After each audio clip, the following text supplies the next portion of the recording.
Bulletin का आगाज करेंगे। केंद्रीय वित्त मंत्रालय ने राजस्थान के पर्यटन विभाग द्वारा भेजी गई करीब 145 करोड़ की 2 बड़ी योजनाओं को मंजूरी दी है। उप मुख्यमंत्री दिया कुमारी ने गुरुवार को इस संदर्भ में केंद्रीय पर्यटन मंत्री श्री गजेंद्र राज सिंह शेखावत से मुलाकात की थी। केंद्रीय पर्यटन मंत्री ने इन कार्यों की शीघ्र स्वीकृति का भरोसा दिलाया था।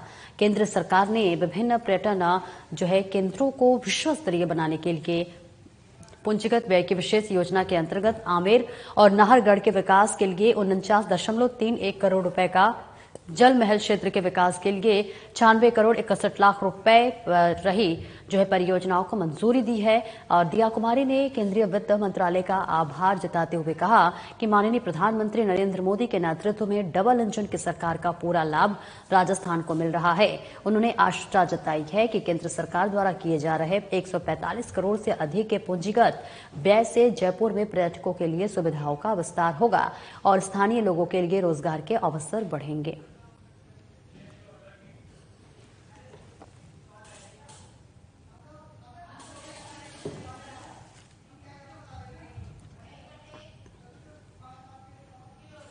और मुख्यमंत्री भजनलाल शर्मा द्वारा चिकित्सा सेवाओं से संबंधित विभिन्न काउंसिल के कामकाज की समीक्षा के निर्देशों के पालना में गुरुवार को RMSCL की प्रबंध निदेशक नेहा गिरी ने फार्मेसी काउंसिल पहुंचकर निरीक्षण किया और कहा कि वहां संपादित होने वाले कार्यों का जायजा लिया।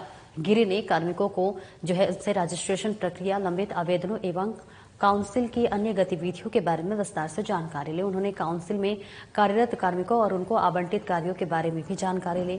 साथ ही काउंसिल के नियम, प्रक्रियाओं आदि के बारे में समीक्षा की।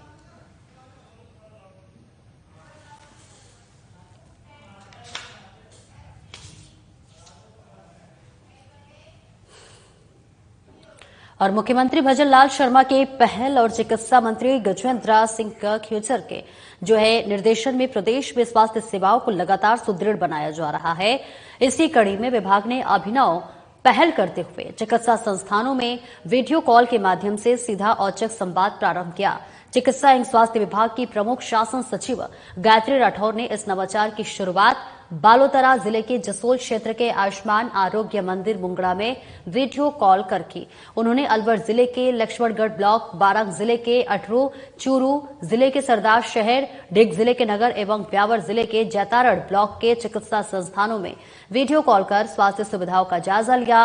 राठौर ने चिकित्सकों, नर्सिंग स्टाफ एवं महिला स्वास्थ्य कार्यकर्ताओं से संवाद कर उपलब्ध करवाई जा रही सेवाओं के बारे में जानकारी ली और आवश्यक दिशा निर्देश दिए। साथ ही मातृ एवं शिशु स्वास्थ्य तथा पोषण दिवस होने के कारण इस मौके पर उपलब्ध करवाई जा रही सेवाओं के बारे में भी चर्चा की।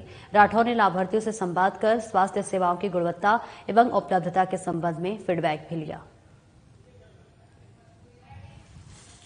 तो तस्वीरें आपको दिखा रहे हैं जहां पर मुख्यमंत्री भजनलाल शर्मा की पहल और चिकित्सा मंत्री गजेंद्र सिंह खेवसर के निर्देशन में प्रदेश में स्वास्थ्य सेवाओं को लगातार सुदृढ़ बनाया जा रहा है।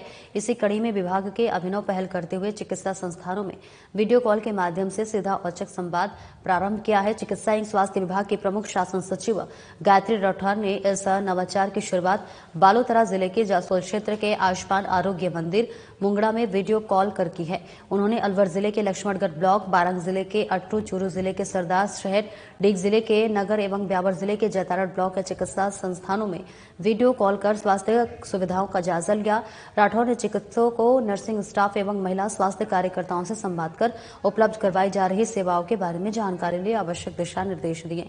साथ ही मातृ एवं शिशु स्वास्थ्य तथा पोषण दिवस के कारण इस मौके पर उपलब्ध करवाई जा रही सेवाओं के बारे में चर्चा की।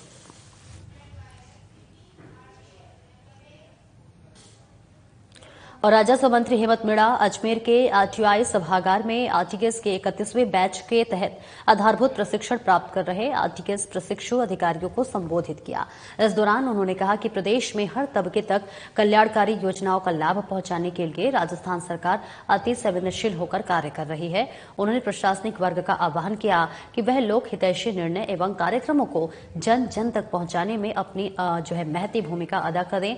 अधिकारी वर्ग अपने कार्यक्षेत्र में संवेदनशीलता, कर्तव्यनिष्ठा, ईमानदारी एवं व्यवहारिक दृष्टिकोण से अपने दायित्वों का निर्वहन करें। उन्होंने कहा कि वे सदैव गरीबों को गणेश मानकर कार्य करेंगे तो उन्हें हर क्षेत्र में सफलता अर्जित होगी।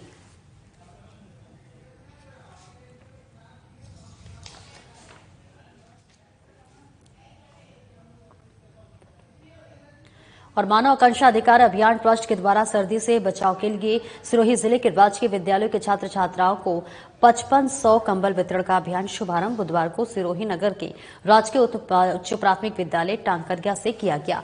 मुख्य अतिथि ग्रामीण विकास एवं पंचायती राज राज्य मंत्री ओटाराम देवासी के कर कमलों से इस अभियान की शुरुआत की गई।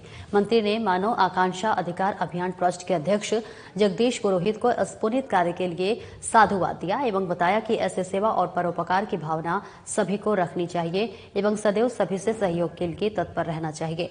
इस दौरान अतिथियों के हाथ से विराजमान सभी छात्र छात्राओं को कंबल वितरित किए गए और कंबल वितरण अभियान का शुभारंभ किया गया। वहीं कार्यक्रम की अध्यक्षता जिला कलेक्टर अल्पा चौधरी ने की। उन्होंने अपने संबोधन में अपने ट्रस्ट के माध्यम से जगदीश पुरोहित द्वारा की जा रही सेवा की तारीफ करते हुए उनसे प्रेरणा लेने की बात कही। उन्होंने इस मौके पर छात्र छात्राओं को आगे बढ़ने और सेवा कार्य करते रहने के लिए प्रोत्साहित किया।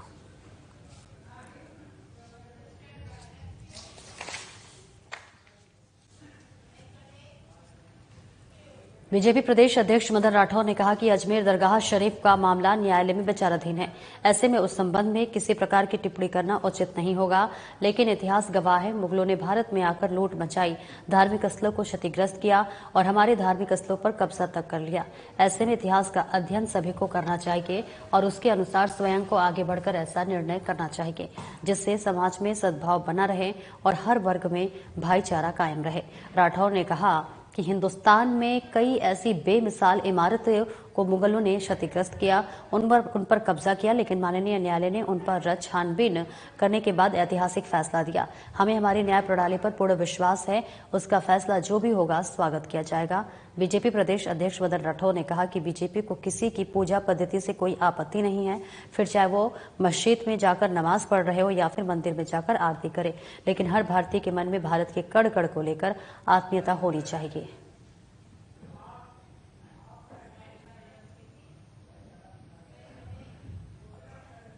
और श्रीयादे माटीकला बोर्ड अध्यक्ष प्रहलाद राय टाक ने कहा कि सरदार माटीकला कामगारों के उत्थान के लिए संकल्पबद्ध है।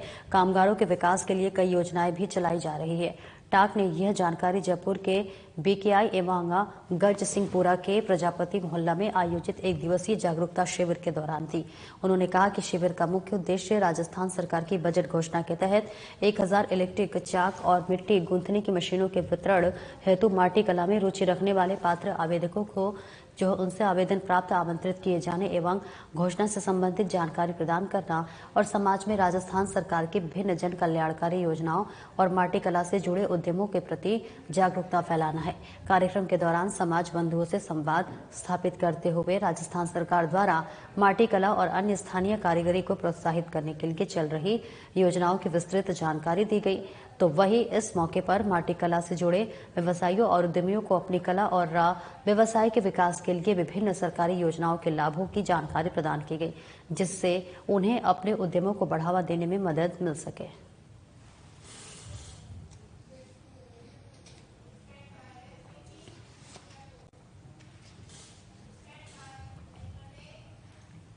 और कांग्रेस नेता सह पूर्व मंत्री प्रताप सिंह खाचरीवास ने कहा कि बांग्लादेश में हिंदुओं की और मंदिरों की सुरक्षा खतरे में है। केंद्र में बीजेपी की सरकार है। भारत सरकार की जिम्मेदारी बनती है कि बांग्लादेश के अल्पसंख्यकों और हिंदुओं की सुरक्षा के लिए सख्त कदम उठाए। भारत सरकार हिंदुओं के अधिकारों की कभी भी सुरक्षा नहीं करती, लेकिन जब वोट की बात आती है तो हिंदू एकता के नाम पर, हिंदू सुरक्षा के नाम पर, हिंदू मुसलमान में दंगे के नाम पर वोट मांगती है। खाचरीवास ने कहा कि प्रधानमंत्री इंदिरा गांधी के समय बांग्लादेश में जब अल्पसंख्यकों हिंदुओं पर जुल्म हो रहे थे, तब पाकिस्तान की सरकार के जुल्म के खिलाफ तत्कालीन प्रधानमंत्री इंदिरा गांधी ने भारत की फौज को बांग्लादेश में भेजा और उनकी सुरक्षा की पूरी व्यवस्था की। आज की भारत सरकार बातें बहुत बड़े बड़े करती है, लेकिन वहां हिंदुओं को और मंदिरों को सुरक्षा देने की बात आती है तो कदम पीछे हटा लेती है। में हिंदुओं की और मंदिरों की सुरक्षा खतरे में है। इस्कॉन के बहुत बड़े संत चिन्मय कृष्ण दास को बांग्लादेश में गिरफ्तार कर लिया गया है और आप जानते हैं बांग्लादेश के हालात ठीक नहीं है। यही आप जब 70s में जाओगे तो जब इंदिरा गांधी जी को ये पता चला था, उस वक्त हिंदुओं पर बड़े जुल्म हो रहे थे। जब प्रधानमंत्री इंदिरा गांधी थी तो अल्पसंख्यक हिंदुओं पर जब जुल्म होने लगे तो प्रधानमंत्री इंदिरा गांधी ने पाकिस्तान की सरकार के खिलाफ बांग्लादेश में अपनी फौजों को उतारा।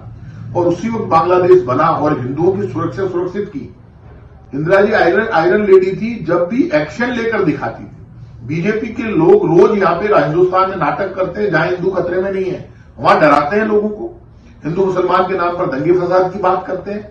हिंदुओं को डराकर भारत की पूरी सरकार ले ली गई, डबल इंजन की बना ली, सारे इंजन ले लिए, पूरी भारत सरकार ले ली। तो भाई साहब कुछ मदद भी कीजिए, भारत सरकार को इस वक्त सख्त कदम उठाने चाहिए बांग्लादेश में, वहां भेजिए ना, एक्शन लीजिए, वहां के हिंदुओं की सुरक्षा तय कीजिए। आप हिंदुओं के वोट तो लेते हैं उनको डराकर, लेकिन उनकी सुरक्षा तय नहीं करते। यहां पर जुलूस निकालना, बीजेपी के नेताओं का नाटक करना, बेवजह झूठे नाटक करना, माहौल बनाना, जहां झगड़ा नहीं हो वहां हिंदू मुसलमान का झगड़ा करवा देना, किसी भी मस्जिद में, दरगाह में, मोइनुद्दीन चिश्ती की दरगाह में जाकर ये कह देना कि यहां पे हमारा मंदिर है। बीजेपी का जो एजेंडा है, यहां पर तो झगड़ा फसाद है ही नहीं, यहां कोई खतरे में नहीं, वो झगड़ा भी नहीं, हम भी समझते हैं। तो आप वहां पर कीजिए जहां इंदिरा जी ने पाकिस्तान को उस वक्त सबक सिखाकर बांग्लादेश बना दिया था, हिंदुओं की सुरक्षा की थी। इस वक्त भारत सरकार भी दिखाए और कुछ करके दिखाए, हिंदुओं और मंदिरों की सुरक्षा बांग्लादेश में तय करे। और रुकेंगे छोटे से ब्रेक के लिए, जल्द लौटते हैं।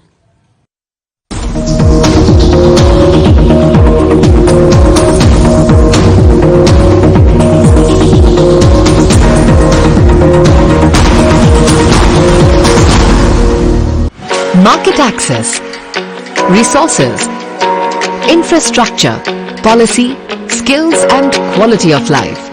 Rajasthan has it all.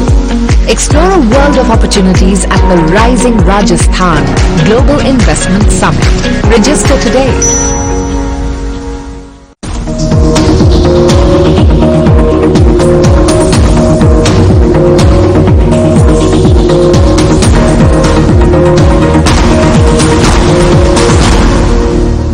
अब ब्रेक के बाद एक बार फिर से स्वागत है आपका बढ़ते खबरों की ओर। माननीय नगरीय विकास, स्वायत्त शासन एवं आवासन मंत्री छाबर सिंह खर्रा के मार्गदर्शन में जेडीए सचिव निशांत जैन की अध्यक्षता में गुरुवार को जेडीए के मंथन सभागार में जेडीए के समस्त प्रकोष्ठों की समीक्षा बैठक संपन्न हुई। जेडीए सचिव ने जेडीए द्वारा सृजित की जाने वाली आवासीय और अन्य योजनाओं की प्रगति की जानकारी ली। उन्होंने योजनाओं को शीघ्र लॉन्च करने हेतु आवश्यक दिशा निर्देश दिए। बैठक में भूमि के बदले भूमि की लंबित 91 प्रकरणों की पेडेंसी LR एक्ट के अंतर्गत शून्य करने के निर्देश दिए। इसके अलावा और भी कई आवश्यक दिशा निर्देश दिए गए।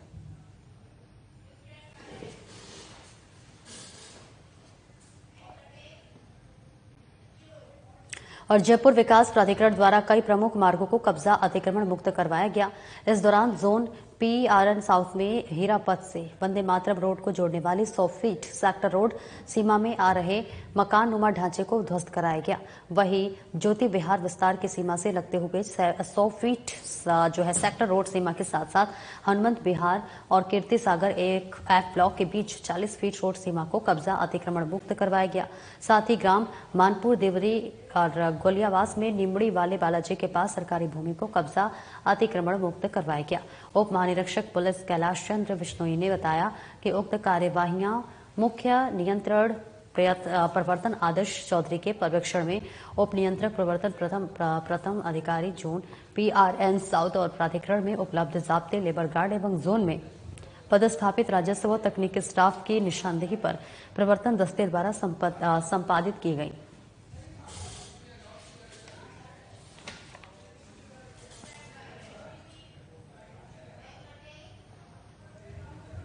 और राष्ट्रीय टीकाकरण कार्यक्रम की स्टेट टास्क फोर्स की बैठक गुरुवार को चिकित्सा स्वयं एवं स्वास्थ्य विभाग की प्रमुख शासन सचिव गायत्री राठौर की अध्यक्षता में आयोजित की गई। बैठक में आगामी 8 दिसंबर पोलियो रविवार को प्रदेश के 39 जिलों में आयोजित होने वाले उप पल्स पोलियो अभियान की तैयारियों के संबंध में निर्देश दिए गए। प्रमुख शासन सचिव ने कहा कि सभी संबंधित विभाग पूर्ण समन्वय के साथ तैयारी करते हुए अभियान को सफल बनाएं।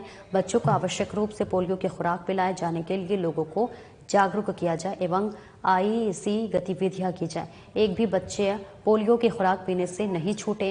अभियान के तहत जन्म से 5 साल तक की उम्र के सभी बच्चों को पल्स पोलियो की दवा पिलाई जाएगी।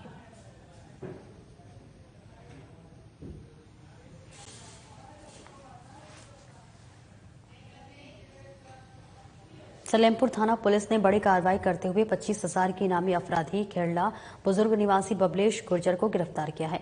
अपराधी पर भरतपुर के नदबई थाने के करीब 1 साल पुराना मामला दर्ज है। थाना अधिकारी हरेंद्र सिंह के नेतृत्व में constable Dheeraj Singh, Bunty Kaushalendra cyber cell के सोनू की टीम गठित की।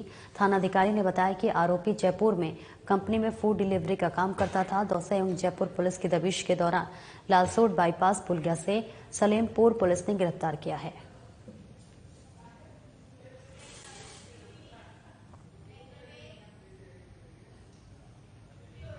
और उप मुख्यमंत्री दिया कुमारी ने बुधवार को नई दिल्ली में केंद्रीय सड़क परिवहन एवं राजमार्ग मंत्री नितिन गडकरी से मुलाकात कर उन्हें राजस्थान में राजमार्गों के विकास के लिए उनके द्वारा दिए गए निरंतर सहयोग के लिए धन्यवाद ज्ञापित किया। आपको बता दें कि पिछले 10 साल में केंद्र सरकार ने राजस्थान में सड़क तंत्र को मजबूत करने के लिए लगभग 1 लाख करोड़ के कार्यों को स्वीकृत किया है। दिया कुमारी ने उन्हें आश्वस्त किया है कि राज्य में सड़क तंत्र को मजबूत करने के लिए स्वीकृत की गई विभिन्न योजनाओं को समयबद्ध क्रियान्वयन के लिए राज्य सरकार हर संभव सहयोग प्रदान करेगी। उन्होंने राजस्थान को सेंट्रल रोड तथा इंफ्रास्ट्रक्चर फंड सीआरपीएफ से ज्यादा उनके सड़कें स्वीकृत करने के साथ साथ कई महत्वपूर्ण कार्यों की भी मांग की है।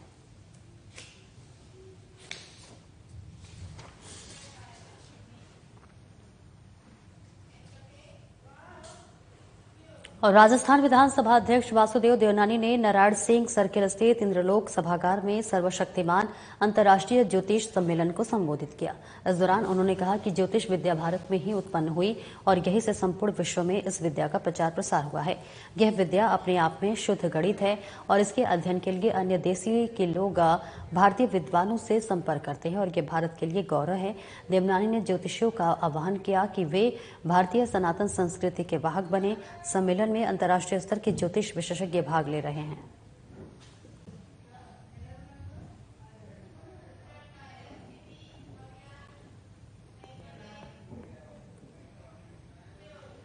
आमजन के बेहतर स्वास्थ्य के लिए प्रधानमंत्री नरेंद्र मोदी के आह्वान पर आयुष मंत्रालय भारत सरकार द्वारा पूरे देश में प्रकृति परीक्षण किया जा रहा है और इसी कड़ी में राष्ट्रीय आयुर्वेद संस्थान मानद विश्वविद्यालय जयपुर के कुलपति प्रोफेसर संजू शर्मा ने अपना प्रकृति परीक्षण करवाकर देश का प्रकृति परीक्षण अभियान का शुभारंभ किया।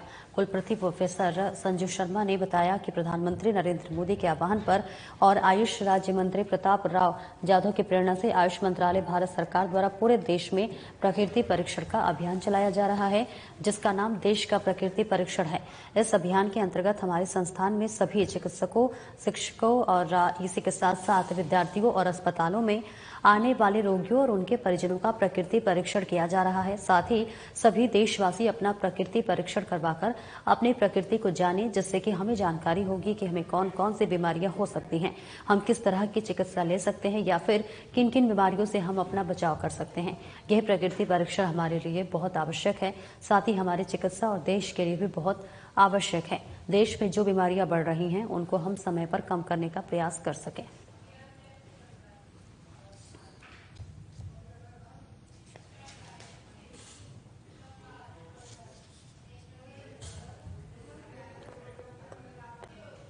मुख्यमंत्री भजनलाल शर्मा की पहल और चिकित्सा मंत्री गजेंद्र सिंह खेवसर के निर्देशन में प्रदेश के स्वास्थ्य सेवाओं को लगातार सुदृढ़ बनाया जा रहा है। चिकित्सा एवं स्वास्थ्य विभाग निरंतर तकनीकी नवाचार कर बेहतर स्वास्थ्य सेवाएं सुनिश्चित कर रहा है। इसी कड़ी में विभाग ने अभिनव पहल करते हुए चिकित्सा संस्थानों में वीडियो कॉल के माध्यम से सीधा औचक संवाद प्रारंभ किया है। चिकित्सा एवं स्वास्थ्य विभाग के प्रमुख शासन सचिव गायत्री राठौर ने इस नवाचार की शुरुआत बालोतरा जिले के जसोल क्षेत्र के आयुष्मान आरोग्य मंदिर मुंगड़ा में वीडियो कॉल करके उन्होंने अलवर जिले के लक्ष्मणगढ़ ब्लॉक, बारांग जिले के अटरू, चूरू जिले के सरदार शहर, डीग जिले के नगर एवं ब्यावर जिले के जैतारड़ ब्लॉक के चिकित्सा संस्थानों में वीडियो कॉल कर स्वास्थ्य सुविधाओं का जायजा लिया।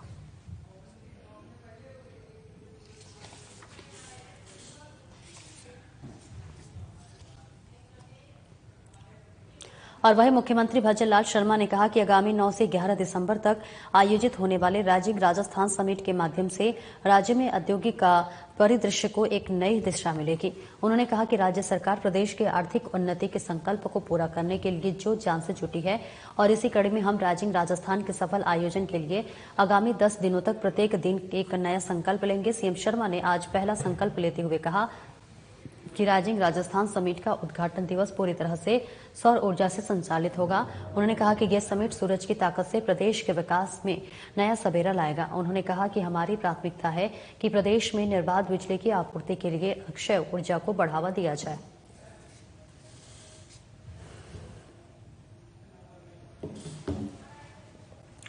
तो देखिए तस्वीरें आपको दिखा रहे हैं जहां पर जयपुर में राइजिंग राजस्थान ग्लोबल समिट पर चर्चा की गई।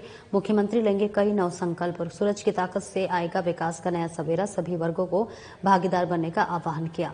जहां मुख्यमंत्री भजनलाल शर्मा ने कहा कि आगामी 9 से 11 दिसंबर तक आयोजित होने वाले राइजिंग राजस्थान समिट के माध्यम से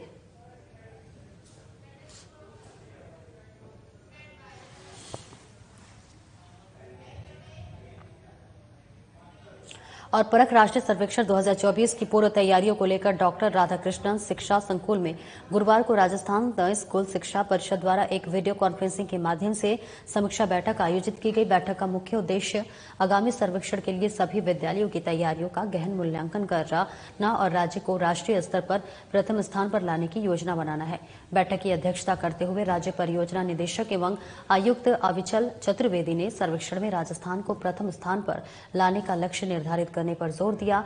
उन्होंने सभी मुख्य जिला शिक्षा अधिकारियों, मुख्य ब्लॉक शिक्षा अधिकारियों, पीओ एवं संस्था प्रधानों को जिला प्रशासन से समन्वय स्थापित करते हुए निर्धारित लक्ष्य की प्राप्ति, सर्वेक्षण की प्रक्रियाओं को समय पर पूरा करने और परिणाम उन्नयन के प्रयास सुनिश्चित करने के निर्देश दिए। उन्होंने स्पष्ट किया कि परख राष्ट्रीय सर्वेक्षण 2024 में राजस्थान को प्रथम स्थान पर लाने के लिए सभी संबंधित पक्षों को संकल्पित होकर काम करना होगा। उन्होंने विद्यालय प्रमुखों और अधिकारियों से कहा कि यह सर्वेक्षण राज्य की शिक्षा गुणवत्ता में सुधार के लिए एक अहम मौका है।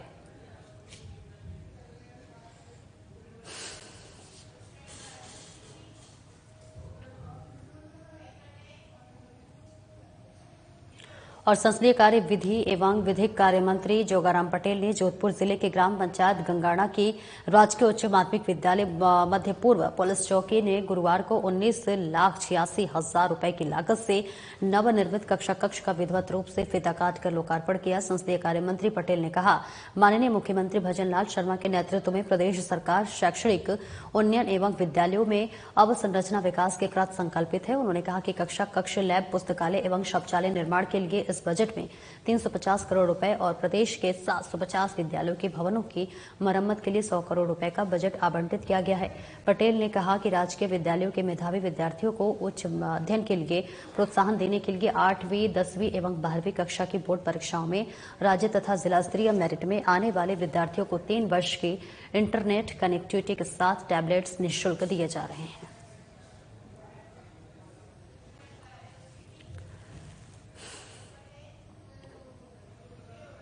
खबर जयपुर से है, जहां पर सेक्टर 29 प्रताप नगर में श्री श्याम भजन संध्या का कार्यक्रम राजकुमार प्रॉपर्टी एवं कंस्ट्रक्शंस के द्वारा कराया गया है। कार्यक्रम में श्याम बाबा का गुणगान करते हुए कलाकारों ने एक से बढ़कर एक श्याम भजनों की प्रस्तुति दी। आपको बता दें कि बाबा को 56 भोग के साथ पुष्प वर्षा सहित बाबा का भव्य दरबार सजाया गया और इस दौरान काफी संख्या में श्याम व भक्त कार्यक्रम में मौजूद रहे।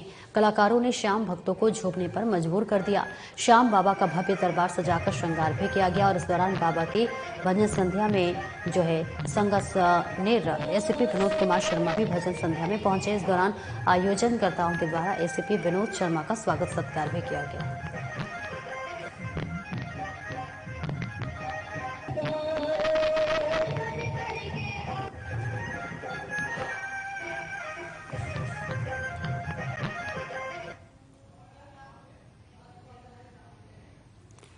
फिलहाल इस बुलेटिन में इतना ही। दीजिए इजाजत। नमस्कार।